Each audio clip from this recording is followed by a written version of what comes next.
네, 주님의 이름으로 여러분을 축복합니다. 우리 할렐루야 샬롬하고 서로에게 눈 보면서 인사하는 시간, 축복하는 시간 같습니다. 할렐루야 샬롬 샬롬 샬롬 샬롬 샬롬 예자 샬롬. 하나님 사랑합니다. 여러분 주 안에서 사랑합니다. 한 사람도 눈을 안 보거나 빠져서 스쳐 지나가지 않도록, 스쳤을 때는 다시 한번. 자, 오늘 창세기 28장 말씀이죠. 10절에서 22절이 오늘 주제의 말씀입니다. 이 말씀은 제가 굉장히 그 감회가 새로운 말씀이기도 합니다. 28장 16, 7절 말씀이죠. 28장 17절 말씀이죠. 이에 두려워 이르되 두렵도다. 이곳이여 이것은 다름 아닌 하나님의 집이여 이는 하늘의 문이로다 하고, 이 말씀을 제가 교회 창립할 당시에 이 말씀을 주셔서 우리 교회, 지금 새생명교회죠. 우리 그 아파트. 거기에 보면 현판이 있어요. 새생명교회 현판 뒤를 보면 엘베델 교회라고 나와 있습니다. 원래는 베델에 축복을 주셨죠. 그래서 7절 말씀 그 영어 성경을 보시면 가스하우스 하고 나와 있어요. 그래서 우리 밖에 들어오실 때 위에 보면 가스하우스라는 하우스 오브 갓하고 영어 표기가 되어 있습니다. 이 말씀을 받았는데 베델이라는 점, 특히나 엘베델 하면 이게 도대체 무슨 교회 이름이 이래 그럴 것 같아서 그 당시에 10년 전이죠. 그런 마음이 들어가지고 계속 울어가지고 기도했더니 조그만한 모래가 이렇게 있는 곳에 조그만한 이렇게 그 뭐라 그러죠? 그 옹달샘 같은 웅덩이가 이렇게 있으면서 거기 아주 맑은 물이 이렇게 졸졸졸졸 솟아오르는 환상을 주셨어요. 그래서 저희 교회 이름을 새생명교회다 이렇게 제가 이름을 기도하고 그렇게 해서 올렸습니다. 오늘 우리 김종국 집사님이 받은 말씀이기도 하죠. 창세기 28장 15절 말씀이 다음 주에는 성령의 열매, 9가지 열매에 대해서 제가 여러분들과 함께 은혜를 나누도록 합니다. 여러분들 누가 참 진짜 행복한 자일까? 여자 누가 가장 행복한 사람일까? 우리 지금 대답을 참 잘해. 누가? 본인? 나, 내가. 왜? 여자 왜? 여자 왜 행복해? 솔직히 말해봐. 괜찮아. 응? 응? 왜 행복해? 왜 내가 제일 행복한 것 같아? 일단 태어나자마자 교회를 다니고 아주 그냥 힘들게 지겹게 그리고 엄마도 만났고 세리교회도 만났고 엔터쌤도 만났고 목사님도 만나고 그래서 섭섭해라. 거기 어떻게 에스더쌤이 먼저 들어갔어? 목사님이 먼저 안 들어가고. 그게 마음일 거야. 그치? 괜찮아. 그럴 수 있어. 성경은 하나님의 보호심을 받은 사람들에게 너는 행복자다. 민수기 33장 29절에 이렇게 말씀하고 있어요. 그런 면에서 보면 본문에 나오는 야곱은 정말 행복한 사람이다. 제가 그래서 예지한테 질문을 했습니다. 하나님 만난 게 가장 복된 사람. 누가 좀 읽어주실래요? 민수기 33장 29절 말씀 저에게 발췌를 하지 않았어요. 혹시 빨리 찾으시는 분 계시면 찾아서 읽어봐 주십시오. 민수기 33장 29절. 미카를 떠나 하스모나에 짐을 지고 33장? 민수기 33장 29절. 33장 29절. 뭐라고 나왔어요? 미카를 떠나 하스모나에 짐을 지고. 그냥 그렇게 나왔어요. 29절에.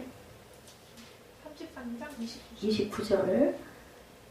하스모나에 진을 치고. 그 말에 어떤 의미가 있을 거예요. 제가 이걸 다 자세히 조사하지는 못했습니다. 우리 제가 이 부분은 다시 한번 주석 보고 여러분들에게 말씀을 드리겠습니다. 본문 15절에 내가 너와 함께 있어 내가 어디로 가든지 너를 지키며 너를 이끌어 이 땅에 돌아오게 할지라. 내가 네게 허락한 것을 다 이루기까지 너를 떠나지 아니하리라고 말씀하시죠. 그렇기 때문에 여러분들은 야곱은 여기서 행복한 자다. 이 시기는 야곱의 생애 가장 중요한 시점이죠. 그죠? 사람이 바뀌는 중요한 시점입니다. 야곱은 자기를 향한 계획된 하나님의 축복을 인간적인 방법으로 얻으려고 했죠. 어떻게 했어요? 팥죽 한 그릇 써가지고 장자의 축복권 놔줘. 그럼 내가 이제 팥죽 줄게. 에서는 뭐 하는 사람? 에서는 산에 가서 뭘 주로 많이 했어? 사냥을 많이 해서 그걸 갖다가 누구를 갖다 줬어? 아빠 누구? 이삭. 야곱이 아들이고 에서가 아들인데 에서는 사냥하는 아들이다 보니까 산에 가서 사냥을 주로 많이 해서 고기를 갖다 주니까 이삭이 에서가 더 이뻤겠지. 그리고 야곱은 어떤 아들이었어? 집에서 맨날 엄마 부엌에 가면 졸졸졸 치마꼬리 붙들고 쫓아다니는 그러한 아들. 그런데 딱 한 가지 야곱에게 본받을 점은 뭐다? 하나님을 경외하는 마음, 하나님께 복받고 싶은 욕심을 갖고 있었던 그런 아들이다 보니까 그 옛날에는 장자에게 축복권이 대단했어. 엄청났어. 장자에게 열을 주면 차자에게는 한 개나 두 개밖에 안 주니까. 그러니까 어느 날 사냥하고 온 에서가 배고파 하는데 집에 보니까는 야곱은 주로 뭐를 했어? 엄마를 도와서 부엌 일을 많이 했던 거야. 그래가지고 빨간 팥죽을 맛있게 쏘아서 냄새가 얼마나 배가 고팠겠어. 막 배가 동했겠지. 그러니까는 그나 한 그릇만 줘. 그러니까 야곱이 싹 꾀를 부려가지고 형 나한테 그 장자의 축복권 주면 내가 이거 팥죽 다 줄게. 그러니까 배가 고프니까 그까지 장자의 축복권이 뭐냐? 그래 너 다 가져라. 그리고 팥죽 줘. 그래서 팥죽을 주고는 정말 그 축복을 누구에게? 이삭에게 뭐 해서? 속여서 어떻게 했어? 예지 알지? 온몸에 뭐를 바르고 털을 바르고 그 누구처럼 만들었어? 에서처럼 팔에다 막 털 같은 거 이런 거 막 붙여가지고 그렇게 만들어가지고 눈이 별로 좋지 않은 이삭에게 싹 가가지고 고기 음식을 미리 만들어가지고 에서가 돌아오기 전에 미리 만들어가지고 아버지 저 에서입니다 하고 목소리도 보해서 에서 비슷하게 변장을 해가지고 그러니까 이삭이 이렇게 만져봤어. 실제 성경에 나와있어. 만져보니까 거칠거칠하니 털도 그렇고 목소리도 그렇고 그 고기를 갖다 주니까 그만 장자의 축복을 다 쏟아부어 준 거야.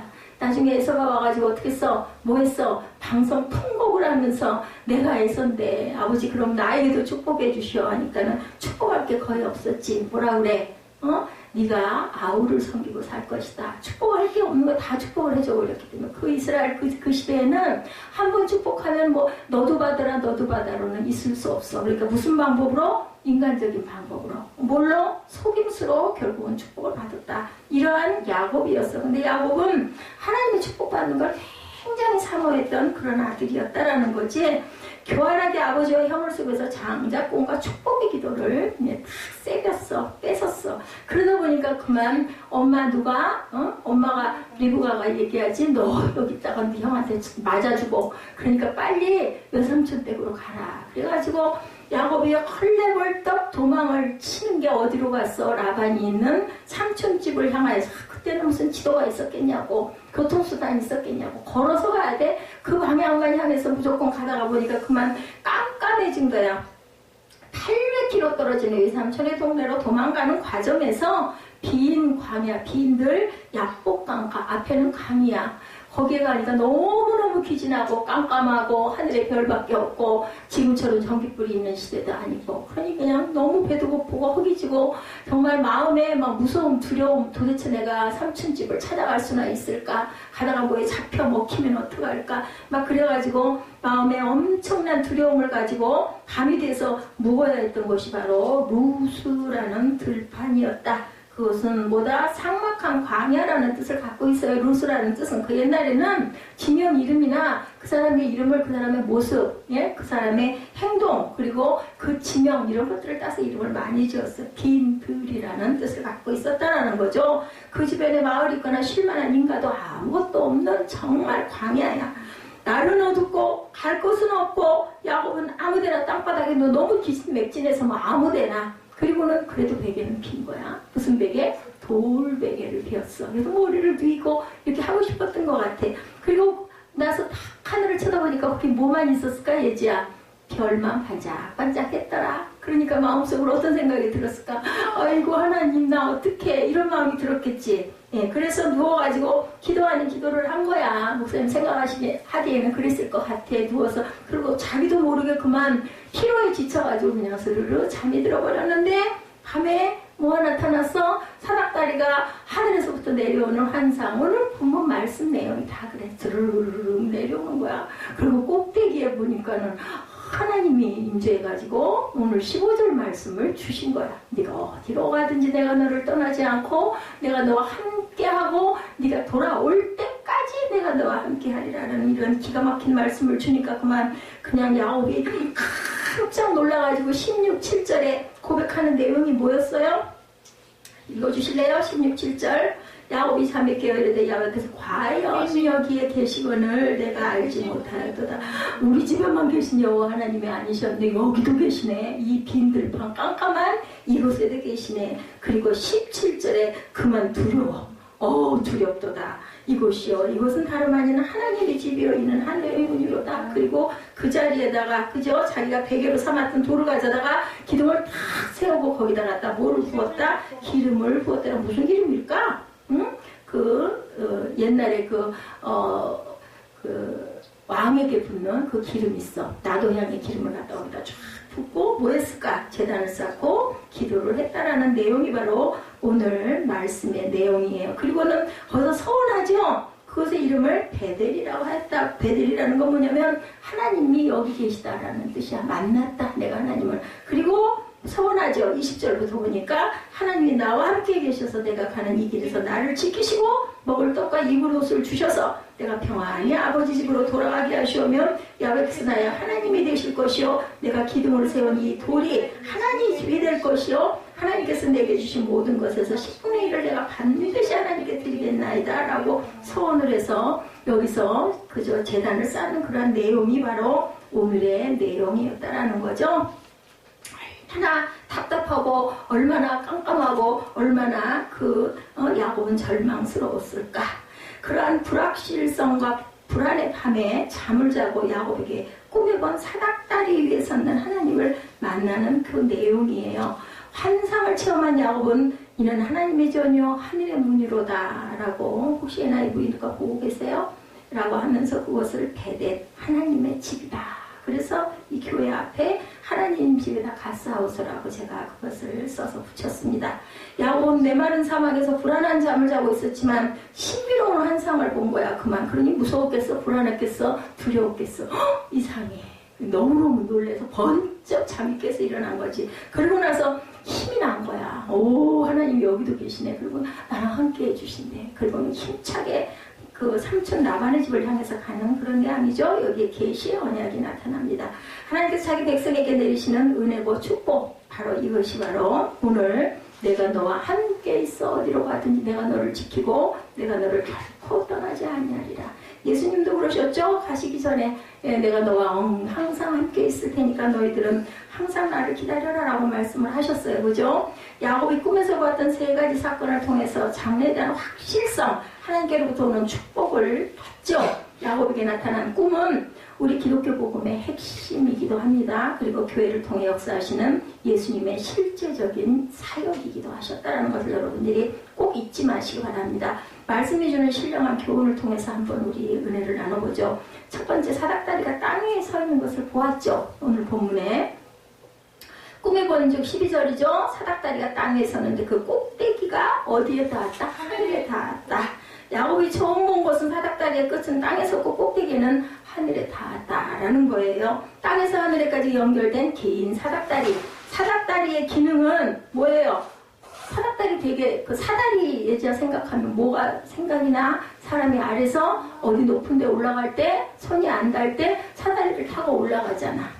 이 기능을 갖고 있었어. 그러나 공간적인 의미에서 볼 때 하나님께서 하늘에까지 닿게 하는 사다리는 절대로 당연히 있을 수가 없지요. 그죠? 고대 노아의 자손들이 뭘 쌓을 때 바벨탑을 쌓으면서 그 일을 시도했다가 그만 실패하는 부분이 창세기 11장 8절에 나오고 있습니다. 왜 인간은 하늘까지 이렇게 올라가려고 했을까? 사무엘은 왜 하늘에 올라가려고 했을까? 죄를 보면서 영원한 생명을 잊어버렸지만 천국을 사모하는 인간의 본성이 있었기 때문에 하늘에 좀 가서 닿아보자 이런 마음을 가졌는데 그것을 허락하셨어? 허락하지 않으셨어? 않으시고 뭐 해버리셨어요? 결론이 어떻게 내렸어요? 그 사다리를 하늘까지 못 올라가게 하고 내가 이 하늘을 침범하려고 하는 이 녀석들을 흩어야 되겠다 해가지고 그때부터 언어가 흩어졌다라는 내용이 나옵니다. 그래서 우리 말들이 다 다른 거예요. 그 옛날에는 하나였다라는 거야. 어떤 말을 하나 서로 통했는데 언어가 같다 보니 얘들이 이상한 반역을 하려고 하늘나라까지 침노하게 하네. 안 되겠네. 이 녀석들 흩어야지 이랬다는 거죠. 죄를 범한 인간은 하나님과 단절에 대해서 영원한 멸망의 자리에서 영원한 생명을 찾아보려고 인간이 할 수 있는 모든 노력을 다 동원한 거야. 그럼 내가 하늘 꼭대기까지 올라가 보면 되려나? 이런 마음을 먹었다라는 거지. 사람들의 영원한 생명을 얻어보려는 그러한 그 시도는 굉장히 많았죠. 여러분들 아시죠? 중국의 신시황 뭐를 찾으려고? 불로초를 찾으려고 동방으로 보내죠. 석가는 종교적인 노력으로 그 모든 것을 수행을 통해서 찾기 위해서 무던히 애를 씁니다.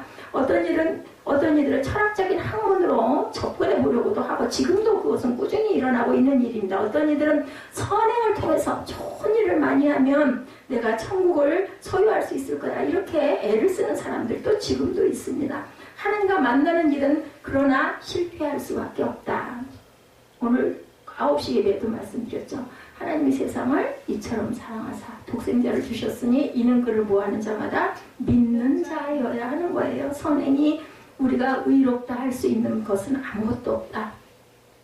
죄로 죽을 수밖에 없었던 인간의 어떤 방법으로도 하늘에 계신 하나님을 만날 수가 없어요. 제가 아까 말씀드린 요한복음 3장 16절 믿는 자마다 갈 수가 있는 겁니다. 아주 간단하기도 하고 아주 황당하기도 하고 아주 어떻게 보면은 정말 그거 어떻게 믿어야 되나 정말 거기서 신학적으로 깊이 있게 들어가다 보면 온전한 자가 하나도 없어요. 그래서 뭘로 주셨다? 은혜로 너희를 내가 칭의해 주겠다. 그래서 칭의의 구원을 주시죠. 그리고 우리는 세상에 살면서 하나님의 율례를 잘 지키고 그리고 뭐 해가요? 하루하루를 성화의 과정을 통해서 마지막 때 우리가 올라갈 때 뭐가 영화의 몸이 된다.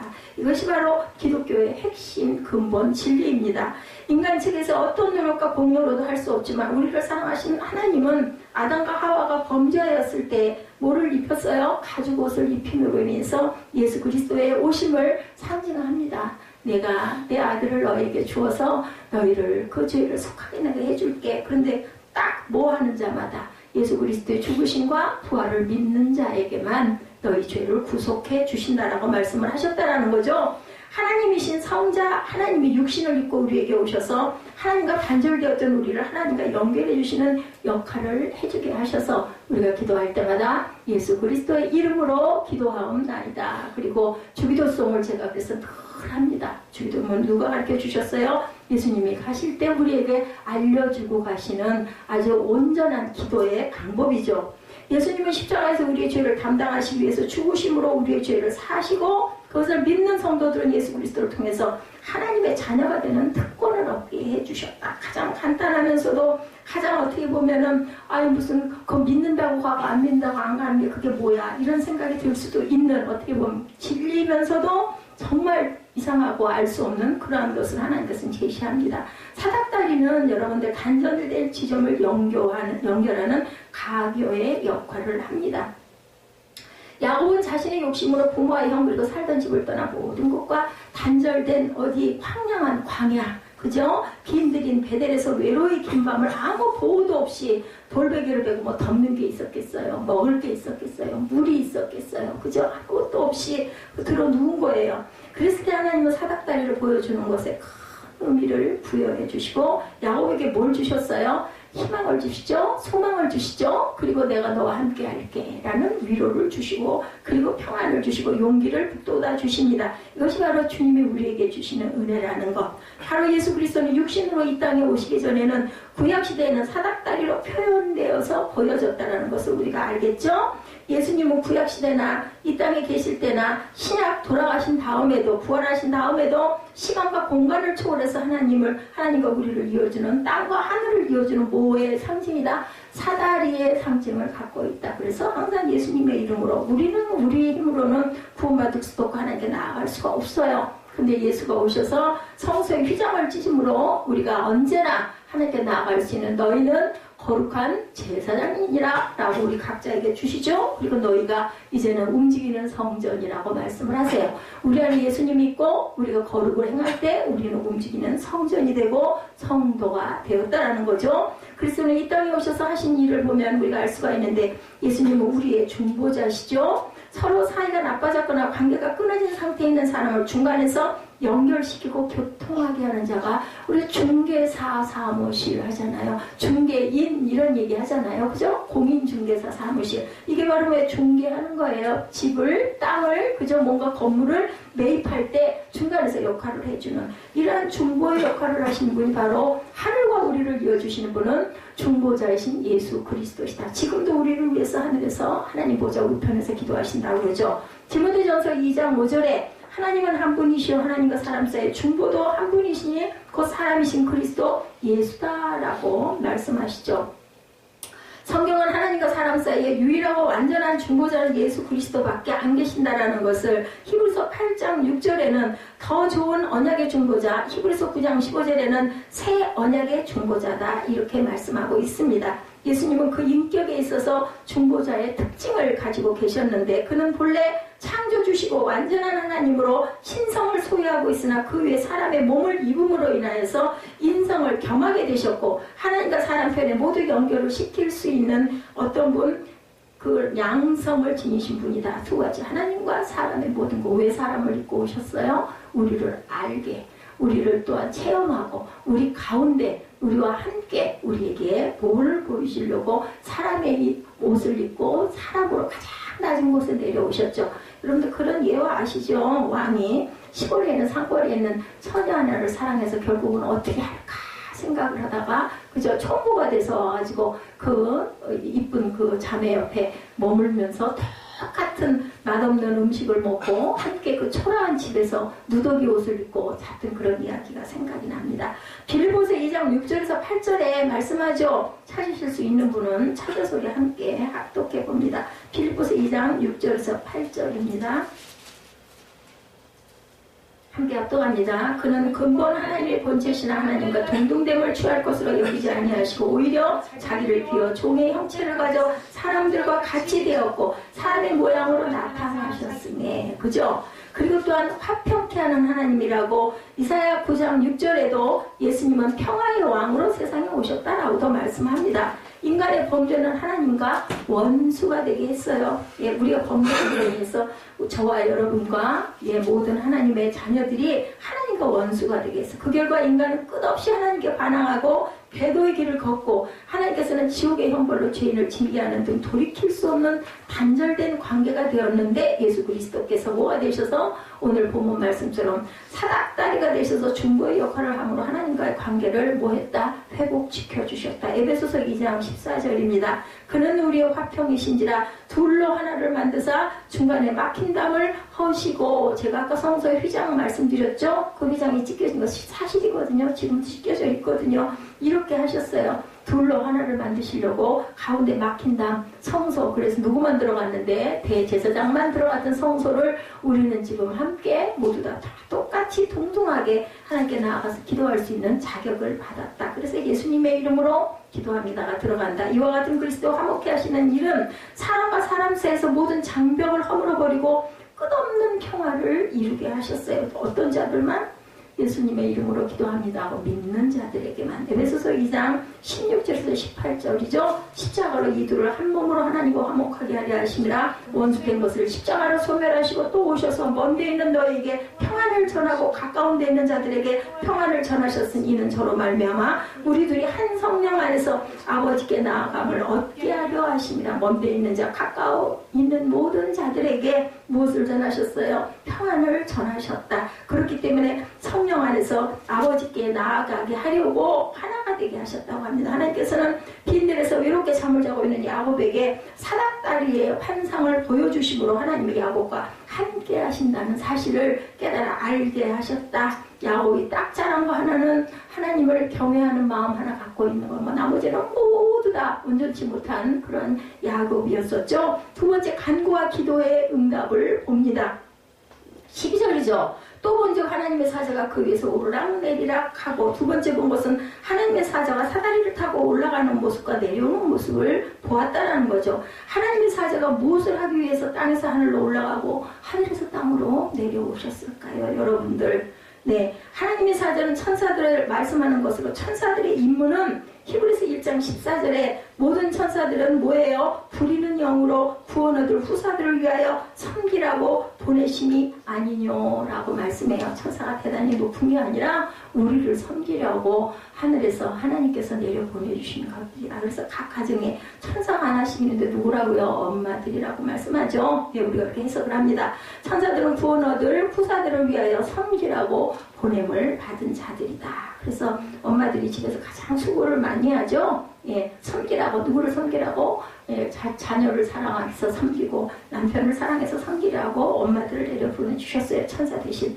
본문을 통해서 천사들이 하는 사역을 보면 땅에서 올라가는 사역은 성도들의 기도와 간구로 하나님께서는 그런 것을 전하는 사역을 감당한다. 뭐예요? 기도라고요. 요한계시록 8장 3, 4절에 보면 또 다른 천사가 와서 제단 곁에 서서 금향로를 가지고 많은 향을 받았으니 이는 모든 성도의 기도들과 합하여 보좌 앞 금단에 드리고자 함이라. 향은 이 성도의 기도와 함께 천사의 손으로부터 하나님 앞으로 올라가니라. 이렇게 증거하고 있습니다. 그래서 우리가 기도했을 때 그 기도를 눈물병에 담아가지고 하늘로 들고 올라가는 역할을 누가 했다? 천사들이 했다.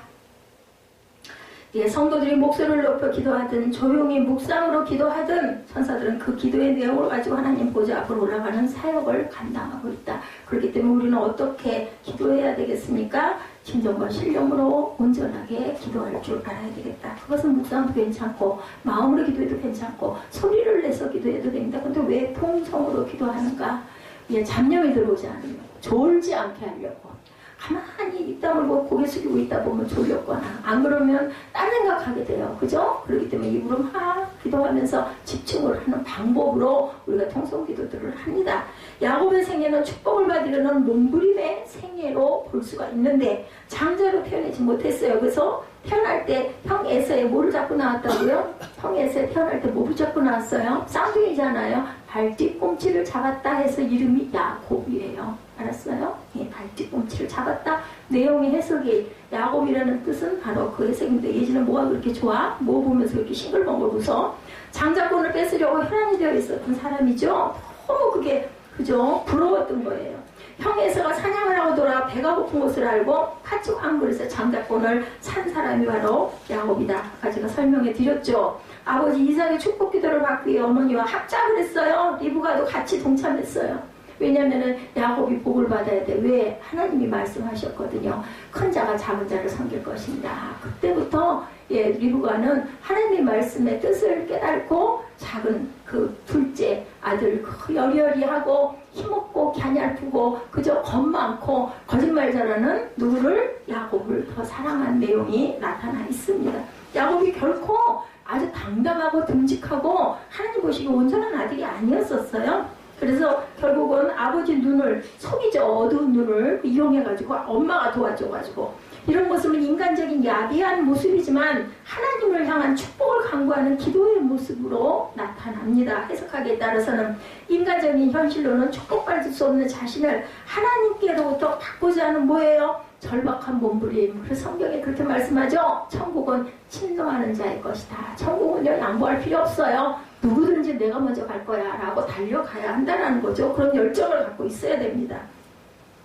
하나님은 이런 야곱에게 너의 간절한 소망을 알고 계심을 통해서 너의 기도를 내가 들어주시겠다라고 약속을 보여주시기 위해서 천사들이 땅에서 야곱의 소원과 간구를 가지고 올라가는 것을 보여줬다. 그러면 우리가 이 내용을 통해서 뭘 할 수 있어요? 야곱이 들어 누워가지고 하늘의 별을 쳐다보면서 마음으로 기도한 거예요. 하나님, 나 삼촌한테 가야 될 건데 무서워요, 힘들어요, 어떻게 해요? 막 이런 것을 계속 기도했다라는 거예요. 그랬더니 천사가 사닥다리로 위로 올라가고 내려오고 올라가고 내려오고 그랬을 때 내려온 말이 바로 내가 너와 함께 하겠다라는 말씀이라고 우리가 해석을 할 수 있다는 거죠. 예수님은 너희가 내 이름으로 무엇을 묻든지 내가 시행하리니는 아버지로 하여금 아들을 인하여 영광을 얻으시게 하려 함이라. 내 이름으로 무엇이든지 내게 구하면 내가 시행하리라. 요한복음 14장 13, 14절에 말씀하고 있습니다. 나다나엘이 예수님 앞에 올 때 나다나엘에게 뭐라고 그래요? 보라 이는 참 이스라엘 사람이라. 그에게는 간사한 것이 없도다. 예수님이 그렇게 말씀하시죠. 예수님은 빌립이 너를 부르기 전에 내가 무화과나무 아래에 있음을 내가 보았다. 그랬을 때 나다나엘이 라비여 당신은 이스라엘의 임금이로소이다. 이렇게 고백을 합니다. 예수님은 나다나엘에게 내가 너를 무화과나무 아래서 보았다 하므로 믿느냐? 이보다 더 큰 일을 보리라. 진실로 너에게 이르노니 하늘이 열리고 하나님의 사자들이 인자 위에 오르락 내리락 하는 것을 보리라. 똑같은 말씀이죠. 요한복음 1장 47절에서 51절입니다. 하나님의 사자들 천사들이에요. 하늘에서 오르락 내리락 기도를 들고 올라가고 그리고 그 응답을 가지고 내려오는 모습입니다. 왜 나다나엘이 예수님을 이스라엘의 임금이라고 고백을 했을까? 무화과 나무에서 봤다 하니 그는 메시아의 약속을 믿고 늘 무화과 나무 아래를 기도처로 삼고 기도한 것을 누가 보았다? 예수님이 알고 계신다는 거. 어떻게 알았겠느냐는 거죠. 나는 처음 보는데 저 사람이. 그러니까 분명히 하나님의 아들이다. 이것은 누구도 모르는데 이것을 아는 분은 오직 하나님 한 분밖에 없다. 우리 기도할 때 예수님의 이름으로 기도하고 우리가 기도할 때 그것을 세상 사람들은 아무도 무슨 기도를 하는지 모르는데 다만 누구만 아세요? 기도를 받으시는 하나님만 아신다라는 거. 그래서 나다나엘이 이분은 하나님의 아들이구나라는 것을 알았다라는 거예요. 그래서 예수님은 하늘이 열리고 하나님의 사자들이 인자하여 오르락내리락 하는 것을 보리라 이렇게 말씀하셨다라는 거죠. 구약에나 신약에나 하나님께 구하고 응답받을 수 있는 것은 예수님의 이름으로 구할 때만 응답을 받을 수 있다. 예수님은 우리가 하나님과 단절된 우리가 하나님과 만날 수 있는 이름을 주셔서 우리가 예수님의 이름으로 기도할 때 천사들이 그 기도를 금양로에 담아 올라가게 하셨고 하나님의 응답을 그 천사들을 통해서 우리에게 보내주시기 위해서 하늘에서 내려오는 모습을 보여주셨다. 나다나엘이 하나님 앞에 기도하죠. 은총을 크게 받은 사람 다니엘아 내가 다니엘이 기도할 때 내게 이르는 말을 깨달아 일어서라 내가 내게 보내심을 받았느니라 이렇게 천사가 얘기합니다. 그가 내게 이 말을 한 후에 내가 떨며 일어서매 그가 내게 이르되 다니엘아 두려워하지 말라 내가 깨달으려 하여 내 하나님 앞에 스스로 겸비하기로 결심했던 첫날부터 내 말이 들리신 바 되었으므로 내가 내 말로 인하여 왔느니라. 다니엘 10장 10절에서 12절 제가 왜 웃었는지 에스더 전도사는 아마 알 거예요. 제가 이 말씀을 그때 준비한 것도 아니고 증거한 것도 아닌데 다니엘이라는 이름은 여기에서 나옵니다. 다니엘이 기도할 때 그 기도의 응답을 위해서 천사가 내려왔음을 여기서도 증거해서 보여주십니다. 하나님은 지금도 우리의 기도를 들으시기 위해서 천사들을 우리에게 보내십니다. 여러분의 기도, 저의 기도를 들으시고 그리고 그 기도를 하나님 보좌 앞에 가지고 오게 하셔서 그 기도의 내용에 귀를 기울이고 기다리고 계시는 하나님이시다. 그래서 우리는 기도해야 합니다. 전능하신 우리 하나님 아버지가 우리의 기도를 응답하시되 지체치 아니하시고 응답하시기 위해서 그의 천사를 기도하는 성도들에게 보내셔서 하나님의 응답을 늘 말씀하고 계신다. 근데 왜 우리 귀에는 들리지 않을까요? 왜 그럴까요? 우리가 하나님과 온전하게 교통하지 않기 때문이라고 여러분들이 아셔야 합니다. 세 번째, 축복하시는 하나님을 우리가 만납니다. 13절에서 15절이죠.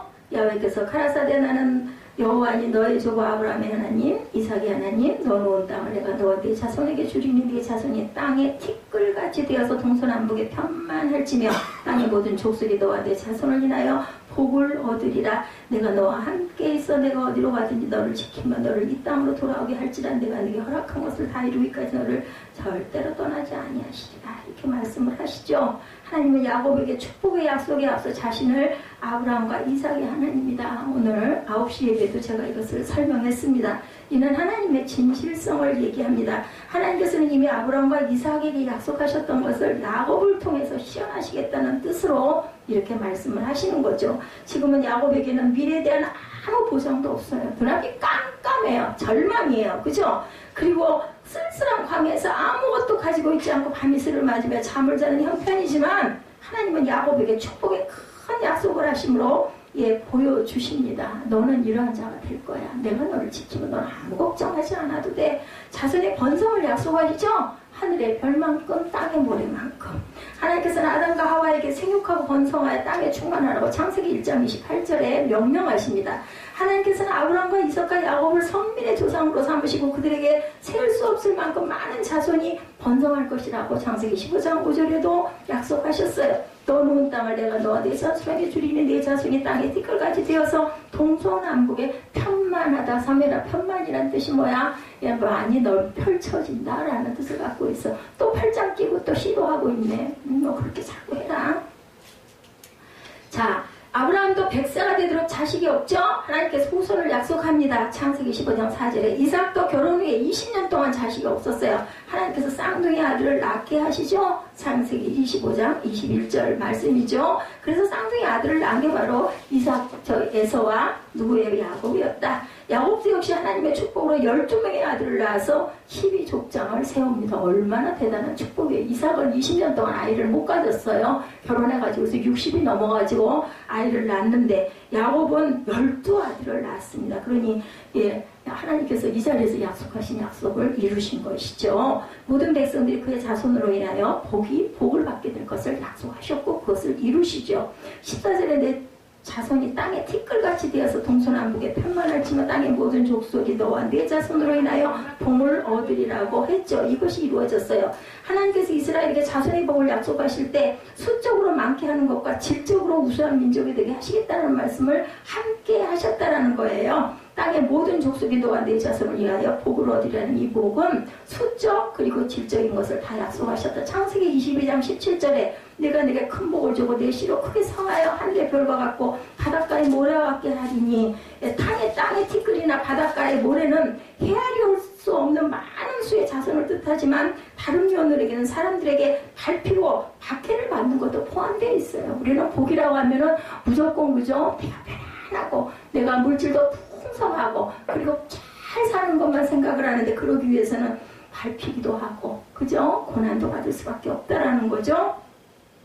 그러나 하늘의 별은 수적으로 무한되지만 질적인 면에서 존귀하고 뛰어나게 된다는 축복이다라는 겁니다. 특히 여기서 땅의 모든 족속의 너와 내 자손을 인하여 복을 얻으리라고 14절에서 말씀했는데 창세기 12장 2, 3절에 하나님께서 아브라함에게 약속하신 말씀에는 너는 복의 근원이 된다라고 말씀을 합니다. 너를 축복하는 자에게는 내가 복을 내리고 너를 저주하는 자에게는 내가 저주하리라. 그러니 아브라함을 축복해야 복을 받고 아브라함을 저주하면 너도 저주를 받으리라는 이야기입니다. 그러니까 하나님의 자녀들은 축복할수록 내게 복이 된다는 것을 오늘 성도님들이 아셔야 됩니다. 그래서 내 입술에 항상 상대방들을 축복하세요. 그 축복이 결국 누구에게 돌아옵니까? 내게 돌아온다는 것. 땅의 모든 족속이 너로 인하여 복을 얻을 것이니라.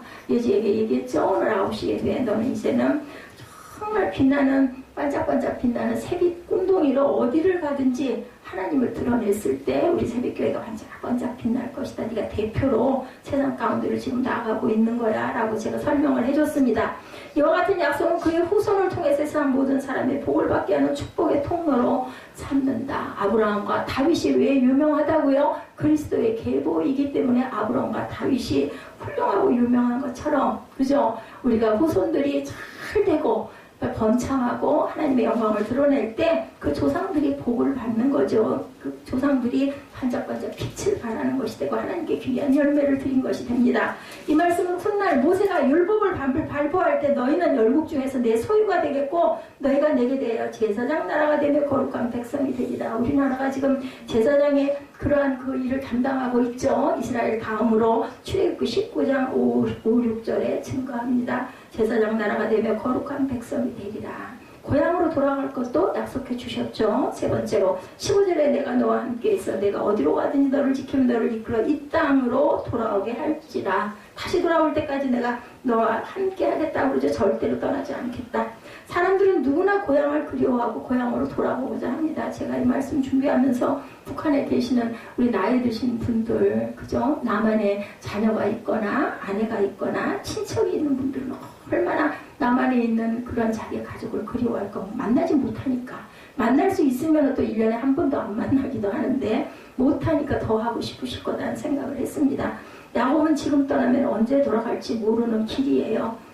정말 내가 가야 돼 말아야 돼 너무나 두려웠겠죠. 그 중간에서 많은 시장민들이 고향을 그리워합니다. 그죠? 그래서 지금도 보면 추석 때 되면 대이동을 하죠. 구정 때도 마찬가지고 아브라함과 이삭과 야곱에게 맹세하신 땅에 이르게 하리라 하고 요셉이 또한 이스라엘 자손들에게 맹세시켜 이르기를 하나님의 정령 너희를 공고하시니 너희는 여기서 내 해골을 메고 올라와라. 창세기 54장 24, 5절이죠. 그렇게 어디서 애굽에서 어디까지 올라갔어요? 총리가 될 정도로 그렇게 대단한 화려한 삶을 살았지만 어쩔 수 없이 애굽에다 묻었잖아요. 요셉 돌아갔을 때. 근데 죽으면서 유언해요. 너희들이 우리 내 고향으로 갈 때는 내 해골을 갖고 가서 나를 내 고향에 묻어다오 하고 그렇게 해서 결국은 어떻게 해요? 모세가 그죠? 그 해골 그걸 메고 올라갑니다.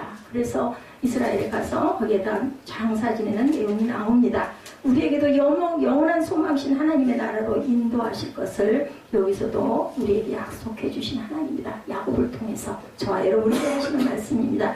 믿음으로 말미암아 영원한 생명의 나라 내 아버지 하나님이 계시는 천국에 들어갈 것을 이 말씀으로 저희에게 약속을 하시는 거죠. 똑같이 야곱에게 주신 말씀이 저와 여러분에게 주신 말씀인 거 여러분들 아시죠? 네 번째, 언제까지나 내가 너와 함께 하겠다라고 약속을 하셨다. 사무엘아 15절에 내가 내 허락한 것을 다 이루기까지 너를 떠나지 아니하리라. 집을 떠난 야곱이 가족이나 이웃과 격리된 채 삭막한 광야에서 홀로 버려져 있는 상태이고 보면 가장 절실한 것이 외로움과 내일의 불안을 해소하는 일이겠죠. 그죠? 불안하지 않아요? 가지 않겠어요?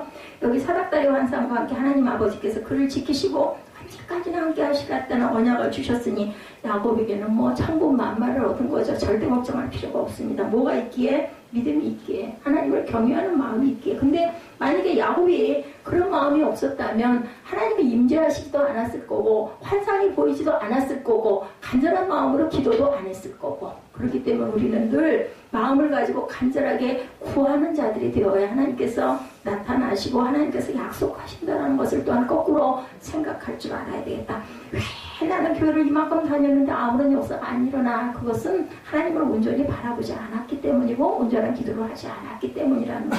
하나님께서 앞서가시고 그의 길을 열어주시고 위기에 처할 때마다 위험에서 건져주시더니 안전한 길로 인도해서 약속을 결국은 지켜주시죠. 여러분들 성경을 통해서 창세기 말씀을 통해서 야곱이 어떻게 됐는지 여러분 너무 잘 아시지 않아요? 돌아올 때까지 지켜주시죠. 형 에서가 죽이려고 작정을 하고 있는 에서에게 창세기를 자세히 읽어보세요. 하나님이 나타나셔가지고 에서의 마음을 돌이키게 합니다. 동생을 그냥 네가 내 장자권의 축복을 갖고 다 뺏어갔지 하고 벼르고 있던 에서의 마음에 동생을 축복하고에 되는 마음도 심어주셨어요. 창세기 32장 9절에 보니까 야곱이 이르러 내 조부 아브라함의 하나님 내 아버지 이삭의 하나님 야훼여 주께서 전에 내게 명령하시기를 내 고향 내 족속에게 돌아가라 내가 내게 은혜를 베풀리라 하시니 나는 주께서 주의 종에게 베푸신 모든 은총과 모든 진실하심을 조금도 감상할 수 없으니 내가 내 지팡이 와가지고 이도를 건너더니 지금은 두 때나 이루었나이다 고백하는 거예요. 내가 주께 간구하는데 형의 손에서 에서의 손에서 나를 건져내옵소서. 그가 나를 내가 그를 두려워하면 그가 나와의 처자를 칠까 겁이 나. 형한테 해놓고 온 게 있는데 지금 고향을 가고 싶어 죽겠는데 갔다가 내가 형한테 붙들렸다가 나는 죽을 거야. 그러니 이제 하나님께 또 기도를 하는 거죠. 12절에 주께서 말씀합니다. 내가 반드시 내게 은혜를 베풀고 내 씨로 바다에 셀 수 없는 모래와 같이 많게 하리라 하셨나이다. 약속했으니 야곱은 홀로 남았더니 어떤 사람이 날이 새도록 야곱과 씨름하죠. 24절에 25절에 자기가 야곱을 이기지 못함을 보고 그가 야곱의 허벅지 관절을 치매 야곱의 허벅지 관절이 그 사람과 씨름할 때 어긋났도다. 이게 무슨 말씀인지 아시죠? 야곱이 뭐가 돼요? 절름발이가 됩니다. 그런데 하나님을 만남으로 인하여 그때부터 야곱의 이름이 뭘로 바뀝니까? 그죠? 이스라엘로 바뀝니다. 이스라엘의 뜻 뭔지 아시죠? 하나님과 겨루어 이겼다라는 이름을 주셨다라는 거죠. 그래서 33장 20절에 제단을 쌓고 그 이름을 엘헬로헤이 이스라엘이라 붙였더라라고 증거를 해요. 이제 뭐가? 그죠? 사기꾼, 발뒤꿈치를 잡고 나온 사기성이 있는 아들 야곱에서 이름이 하나님과 겨루어 이긴 자가 됐는데 그때 어떻게 됐어요? 환도뼈가 무너지는 절름발이가 되었어요. 우리가 이랬을 때 이렇게라도 하고라도 영적으로 온전하게 쓸 수 있고 천국을 갈 수 있다면 뭐라 그래요? 내 눈이 범죄하였거든 그 눈을 빼버리고 하늘나라에 들어가는 자가 더 복되다라고 말씀하시죠. 예수께서도 말씀하시죠. 마태복음 28장 20절이죠. 볼지어다 내가 세상 끝날까지 너희와 항상 함께 있으리라. 어떤 자들이에요? 믿음으로 구원받은 너희들과 함께 항상 있겠다. 야곱은 무수들반에서 잠에서 깨죠. 꿈에 본 것들을 생각하며 놀라움을 금하지 못합니다. 그래서 이제 나중에 야곱이 에서를 만나는 내용들이 나오는 거 여러분들 아실 거예요. 야곱이 눈으로 보니 에서가 400명의 장정을 거느리고 오는 것이 보입니다. 그래서 결국은 어떻게 해요? 하나님 어떻게 나 이러다 죽을 거야 하고 했는데 여종들과 제 자식들을 앞에 두고 레아와 그의 자식을 다음에 두고 라헬과 요셉을 뒤에 두고 꾀를 부리는 거예요. 그리고는 형이 나를 치러 오면은 내 그 사람들을 다 보내고 나는 여기서 기도할 거야. 그리고 다시 거기서 기도를 하죠. 근데 에서가 달려와서 어떻게 해요? 그를 맞아요. 안고 목을 어긋 맞춰 그와 입 맞추고 서로 운다라는 그런 내용이 33장에 나타납니다. 그리고 16절에 이날의 에서는 어디로 돌아갑니까? 세일로 돌아갑니다. 야곱이 그 앞절에 보면은 가지고 오는 예물을 막 줘요. 양떼를 잔뜩 건드리고 가지고 형에게 너무 잘못했다라고 하고는 주니까 니나 가져라. 나 괜찮다. 그래도